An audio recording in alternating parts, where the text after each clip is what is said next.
Welcome back to a crazy little thing called Thought Podcast with me, your host, Luke Richardson. This is episode 3, Consciousness Can Alleviate Anxiety. Now, before I begin, if you're hearing a lot of rumbling in the background, this podcast recording, it's because my kid's hamster has just decided to, well, it's 5:30 in the morning while I record this, and my kid's hamster has just decided to, make as much noise as he wants to. So yeah, if you're hearing rumbling in the background, don't be alarmed. It's just my kid's hamster just creating some special effects in the background, shall we say?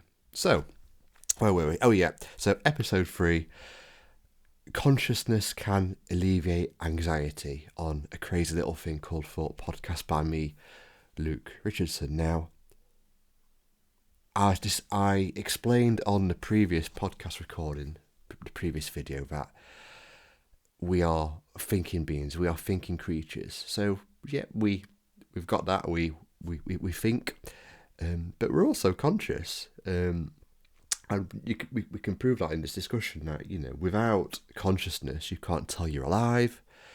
You can't have an experience of listening to this audio recording or watching this YouTube video.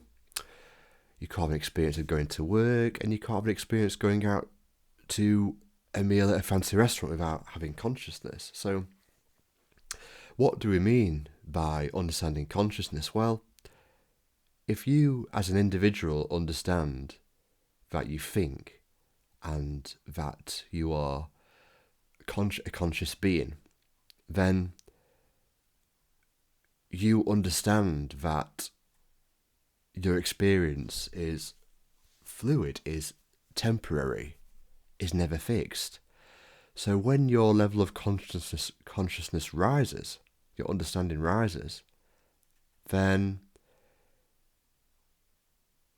it's a game changer for you, because what tends to happen when people develop that more and more is that their anxious experience, it doesn't necessarily go away, but you understand what it is. That it's just a temporary illusion that's, going to change. The reason why people get so anxious is because they don't understand the relationship between themselves and their thinking. They have anxious thoughts. They take them rather seriously, like, oh, this needs fixing, and they do more thinking about it, which just aggravates the issue that they're experiencing. And people will think it's something that's going on in the outside world. It's not. It's just their thinking of the outside world. And if you've got anxious thinking, or someone's got anxious thinking, and you're thinking about it, and you're doing more thinking about it, how can I stop this? What's wrong with me?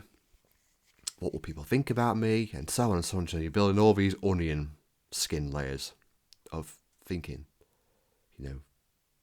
It's just heading to a one-way ticket to burnout and, a mental breakdown. Whereas if someone has anxious thinking, just goes, it's just that again. That'll go in a few hours, or a few minutes, or it will change when it changes. That kind of blasé attitude about it. You develop a better relationship with the anxious thinking, and that alleviates it. It gets weaker. It gets weaker because you understand what it is. It doesn't necessarily stop it ever coming, but it gets weaker.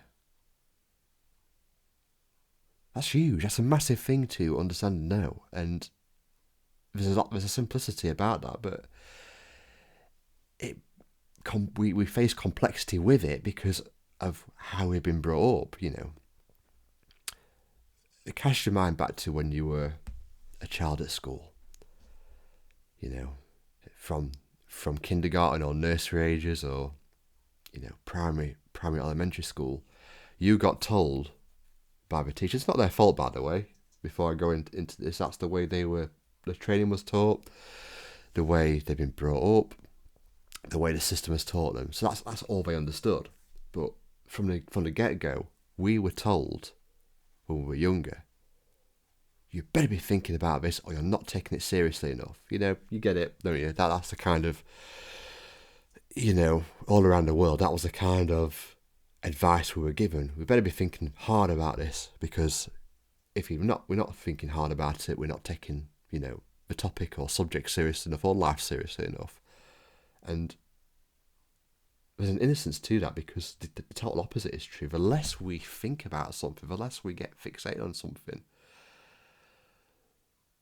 the easier life gets, and how anxiety alleviates. I remember being at secondary school, and I was one of those kids that couldn't really get good grades unless I studied hard.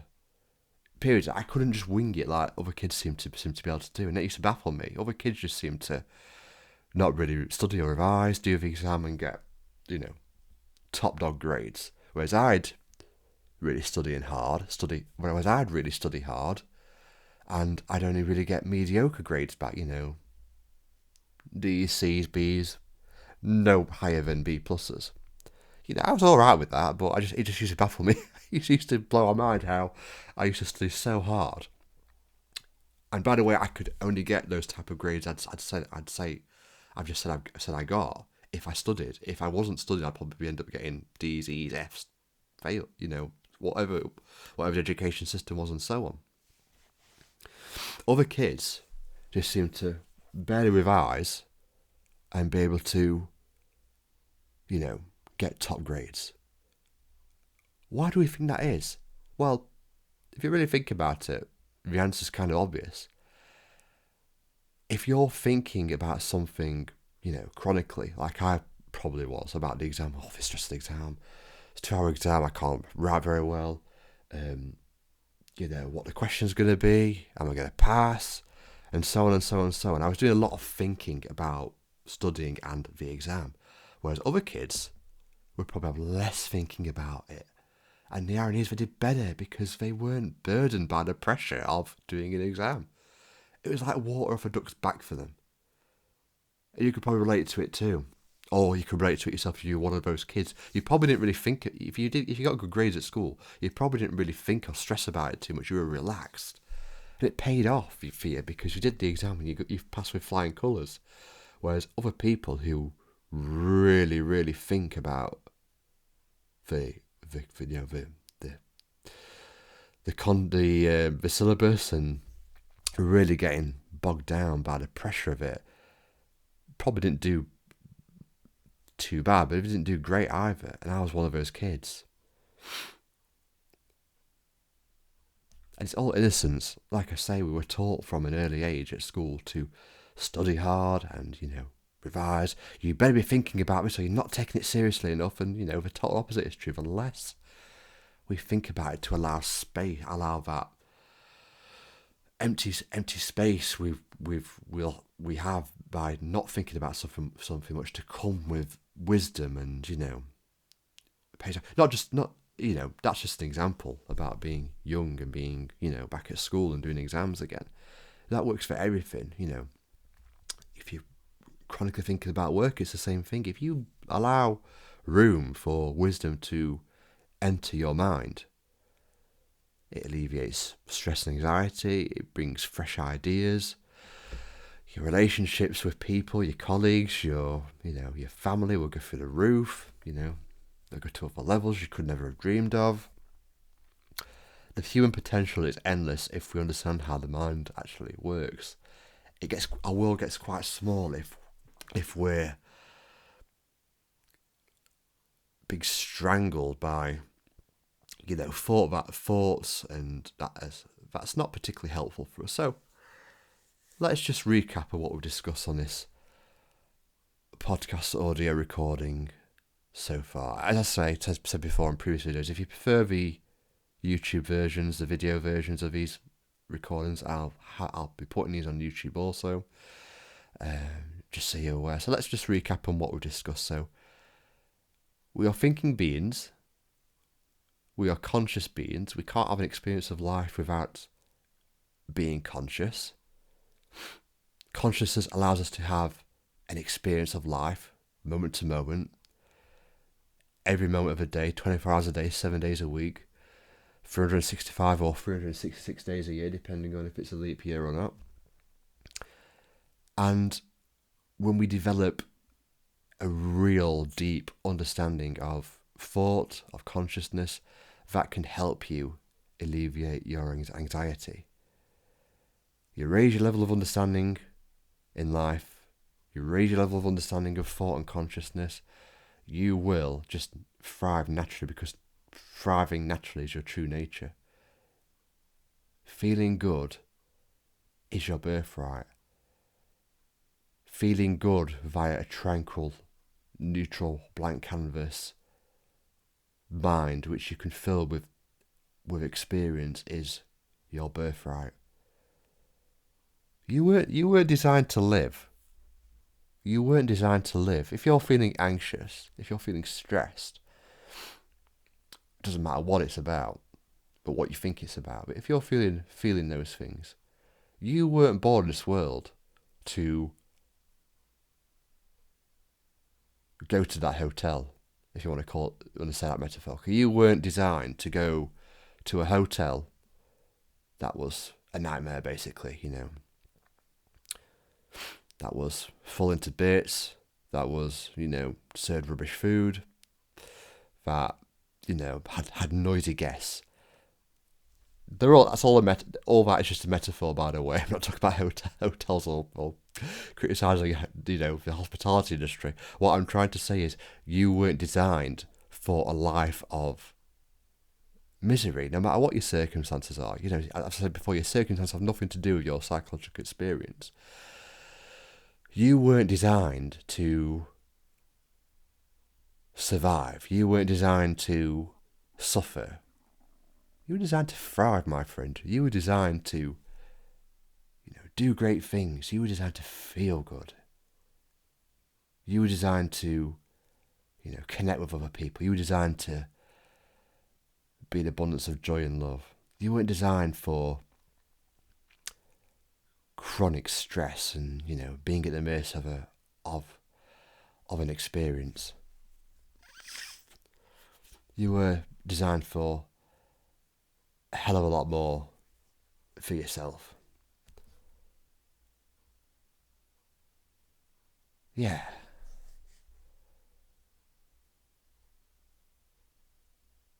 It's whole innocence. As I said before, we were brought up to think hard. We were brought up to study hard. We were brought up to, think and analyse problems. That was the way to solve them. Whereas the bang opposite is really true. The more you take a step back from the thinking you give to problems, the right answer and the right step will just naturally unfold for you. How about you think about it? I've said this before in a previous YouTube short as well, I think. How many times have you been through life? You're watching this video now, and I presume you're hopefully quite present and open to the wisdom and, of the wisdom of discussion I'm trying to bring to you here as the listener. Hopefully quite present now and relaxed. Hopefully, yeah, you are. Okay, great. I'll carry on then. So you're hopefully present and relaxed listening to this audio recording right now. How many times in your previous life experience, from the minute you were born to this point listening to this audio recording, have you got through a problem, got through a storm? You've done it several times, and you're going to do it several times again. Now, you can do it the easy way or you can do that the easy way or the hard way. The hard way is to do those thought storms with a lot of lack of understanding, a lot of being at the mercy of people, to circumstances, to life, to the mercy of your thinking, your aggravated thinking.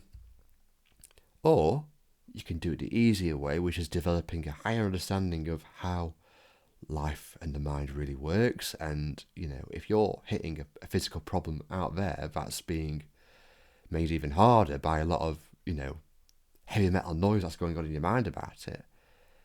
that you'll probably get to where you want to get to, but you'll be getting there in a a Flintstones car, which, remembering the Flintstones back in the day. Older listeners will probably relate to this more than any younger listeners. But the Flintstones used to drive a car with their feet to get to places. Now, you could look at that the same way. You can get to where you need to get to via an uncomfortable car, where you've got to drive it via your bare feet on a tarmac road. That's going to be so uncomfortable.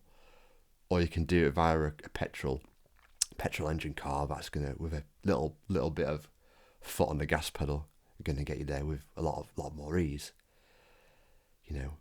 That's developing an understanding of thought and consciousness. The more you understand how life really works via, we're using our minds to create experience. If you understand that, rather than believe the illusion that the outside world is creating your experience, you're going to get to places via the petrol car rather than the Flintstones car, with a lot more ease, a lot more grace, and you'll just fly through life more like a butterfly rather than, rather than on a, I guess I'll use the hamster that's in the room with me now, rather than a hamster on a hamster wheel, just kind of, we're going nowhere until they realise they need to stop being on the hamster wheel. Developing an understanding of your consciousness and thought and your relationships to thought is going to get you to places you could never dream of. Whereas a lack of understanding, you bump into a lot along the way, a lot of hurdles. Life is really quite simple, and this understanding is quite simple as well. If we understand how it's working in the outside world, there's always an obvious thing to do, whether that's talking to that individual, whether that's leaving that job, whether that's applying for a new job, whether it's talking to your boss. There's always, whether it's staying in the job because of, just some temporary illusory thinking that you've got going on. There's always an obvious next step to do for us in life.